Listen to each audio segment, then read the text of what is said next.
این فیلم در مورد یه نوجوان 18 ساله است که فکر میکنه زندگی یعنی فقط الکل و پارتی، ولی یه اتفاق غیر منتظره توی زندگیش باعث میشه همه چی از این رو به اون رو بشه.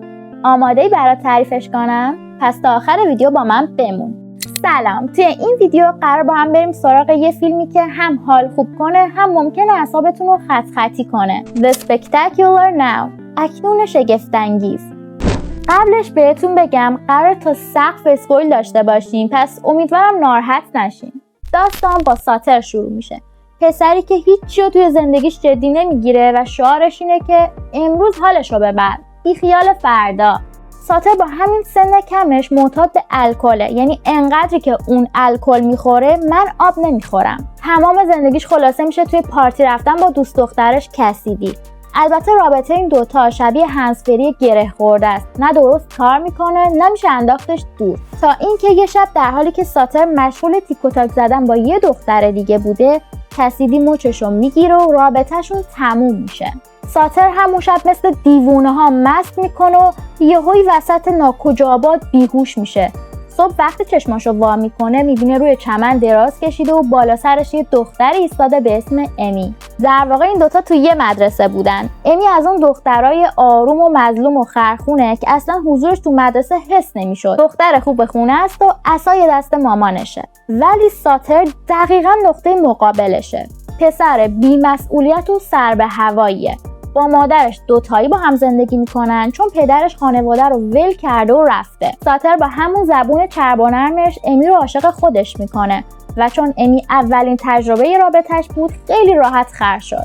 ساتر فقط برای سرگرمی با امی اوکی شده بود چون هنوزم دلش میشه دوست دختر قبلیش گیره. برای اینکه حسادت کسیدی رو تحریک کنه همراه با امی توی مهمونی‌ها حاضر میشد. حتی با اینکه کسیدی وارد یه رابطه جدید شده بود بازم ساتر بیخیالش نمیشد، تا اینکه کسیدی خودش خسته شد و بهش گفت ببین من با الواتی مثل تو آینده‌ای ندارم، نه برنامه‌ای داری نه به فکر دانشگاهی، تا الانم گفتیم و خندیدیم خوش گذشت ولی دیگه بسه. ساتر یکم حالش گرفته شد ولی اونقدر مهم نبود چون هنوزم امی توی آب نمک منتظرش بود. پس تصمیم میگیره رابطه‌شو با امی جدی‌تر کنه. اونو به خواهرش معرفی میکنه و بیشتر با هم وقت میگذرونن. بین حرفاشون امی به ساتر میگه من توی دانشگاه فیلادلفیا پذیرش گرفتم ولی احتمالا مامانم نمیذاره برم چون دست تنها میمونه. ولی ساتر به امی شجاعت میده که برو جلو مامانت وایسا بهش بگو من میخوام برم دانشگاه. امی میگه اوکی ولی در عوض اگه من موفق شدم تو هم باید بری باباتو پیدا کنی و باهاش حرف بزنی. خلاصه این انگیزه دادنها کار میکنه. امی موفق میشه رضایت مامانشو برای کالج رفتن بگیره. بعدش هم ساتر رو هل میده به سمت باباش. با کلی پرس‌وجو بالاخره بابای ساتر رو پیدا میکنن و دوتایی میرن سراغش. ولی این آدم خیلی با تصورات ساتر متفاوت بود. نه تنها از دیدن پسرش خوشحال نشد بلکه اونو پیچون برای اینکه به کارهای خاک برسری خودش برسه. این دیدار برای ساتر خیلی گرون تموم شد چون فهمید باباش یه آدم لاابالی، بی‌مسئولیت و خیانتکاره. پسر کو ندارد نشان از پدر. ساتر که دلش از یه جای دیگه پر بود توی راه برگشت با امی دعواش میشه و اونو از ماشین پرتش میکنه بیرون و همون لحظه امی با یه ماشین دیگه تصادف میکنه. البته خوشبختانه زنده میمونه ولی این اتفاق هم باعث نشد که رابطه این دو نفر تموم بشه. امی همچنان عاشق ساتر بود. اون باش قرار میذاره اگر من رفتم فیلادلفیا همراه من بیا و اونجا برای خودت کار کن، درس بخون. اما ساتر فراختر از این حرفا بود که بخواد همچین برنامه‌ای با امی پیاده کنه. پس خیلی شیک و مجلسی اونو توی ترمینال قال میذاره. بعدش هم میره بغل مامانش گریه و زاری که چرا من انقدر شبیه بابامم؟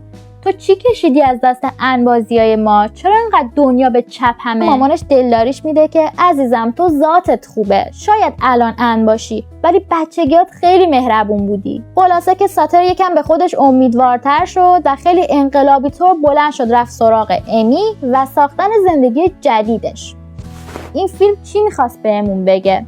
خوبه که توی زمان حال زندگی کنیم ولی حواسمون باشه همیشه یه فردایی هم هست. به نظر من فضای فیلمش خیلی قشنگه ولی اگه نبینین چیزی رو از دست ندادین چون من الان همه‌شو براتون گفتم. من یه ویدیو دیگه گذاشته بودم که 5 تا فیلم خفن مناسب حال و هوای پاییز رو بهتون معرفی کردم. بریم به جاش اونو ببینین چون به شدت پیشنهاد میکنم.